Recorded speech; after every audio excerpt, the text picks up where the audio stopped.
Hello बच्चों, let's see this question. The question says differentiate between formal and informal sources of credit. Formal और informal जो source है credit के उनके बीच में हमें डिफरेंस बताना है. सो द आंसर इज मैंने फॉर्मल और इनफॉर्मल सोर्सेस इनको दो कॉलम्स में डिवाइड कर रखा है. तो हम इसको टेबुलर फॉर्म में आंसर करेंगे. फॉर्मल सोर्स क्या होते हैं? तो the loans which are taken from banks and cooperatives, ऐसे लोन जिनको हम बैंक्स, कोऑपरेटिव या जो एस्टेब्लिश्ड ऑर्गेनाइजेशन है जिन पे गवर्नमेंट का या फिर कोई रेगुलेटरी ऑर्गेनाइजेशन का कंट्रोल है, तो रेगुलेटेड मैनर में चल रही है, अगर हम उनसे लोन ले रहे हैं तो उनको हम क्या बोलेंगे? फॉर्मल सोर्सेज से लोन लेना. वहीं पे अगर आप लोन ले रहे हो किसी मनी लेंडर से, एम्प्लॉयर से, रिलेटिव, फ्रेंड्स, अपने दोस्तों से, रिश्तेदारों से, जमींदार से, तो उसको हम इनफॉर्मल सोर्स बोलेंगे.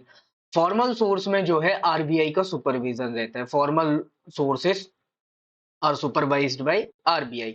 गवर्नमेंट ऑफ इंडिया ने पावर दे रखे हैं आरबीआई को जो वो बैंक्स को सुपरवाइज करेंगे. आरबीआई का one of the main purpose ये भी है कि वो बैंक्स का सुपरविजन करेंगे. तो अब बैंक्स का सुपरविजन कर रहे हैं, बैंक्स जो लोन दे रहे हैं उनका भी सुपरविजन करेंगे.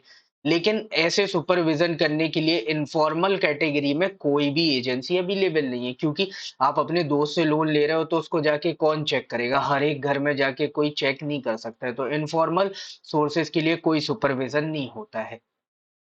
फॉर्मल सोर्सेज में जो इंटरेस्ट रेट होते हैं वो चीप और अफोर्डेबल इंटरेस्ट रेट होते हैं. तो cheap and affordable interest rate are applied in formal sources. But in case of informal source ये इंटरेस्ट रेट जो है वो बहुत ज्यादा हाई भी हो सकता है. इनफॉर्मल में क्यों? क्योंकि भाई इनफॉर्मल वाला जो है इसको तो अपना प्रॉफिट देखना है केवल. ठीक है, तो इसको लगा कि आपने 1 लाख रुपए इससे मांगे, 40% इंटरेस्ट रेट ले लो, कल के दिन 1,40 मिल जाएगा, तो ये तो यही सोचेगा. लेकिन जो फॉर्मल सोर्सेज हैं जैसे बैंक्स हो गया, कोऑपरेटिव्स हो गया, तो इनका मकसद क्या है? नेशन डेवलपमेंट हो, इकोनॉमिक डेवलपमेंट हो, इस मकसद से इनको बनाया गया. तो ये चीप और अफोर्डेबल इंटरेस्ट रेट देते हैं. इवन जो मार्जिनलाइज्ड सेक्शंस होते हैं उनको और बेटर इंटरेस्ट रेट ऑफर किया जाता है. So these are the major differences between formal and informal source of credit. Hope you understood it well. Best of luck. Thank you.